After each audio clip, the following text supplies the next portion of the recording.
kamag-anak, kaya kanyang mister o kanyang misis, at sila po'y bubukod sa inyo. At sila po ay bubukod sapagkat sila po may sarili ng pamilya.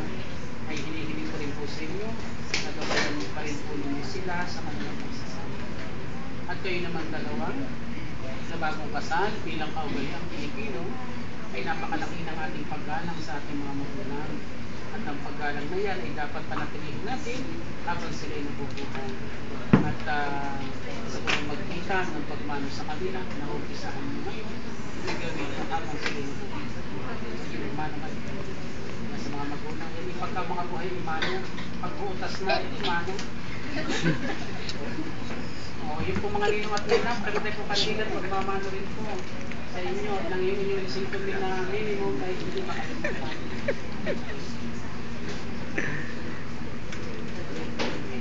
Buti, ikayin mo mga ninong at ninang sayang sintumin. Sa hirap na ng buhay ngayon.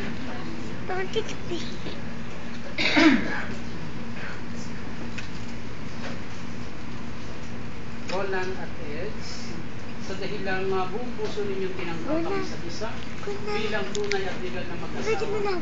Sa kapangyarihan ay ginawad sa akin ang batas bilang huwes ng Municipal Trial Court in Cities, Branch to Lipa City, ay muli kong pinagtitibay na kayo ngayon ay mag-asawa na. Palakpakan po natin. Kalap tayo. Sino ang militrato ba din? Baka naman, galing nga gagalingan mo, baka naman puno ng laway.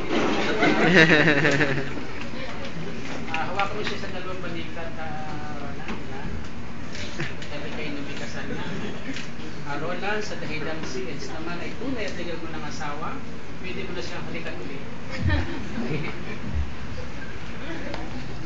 Hindi na po. Take two. 30 seconds man lang, 30 seconds.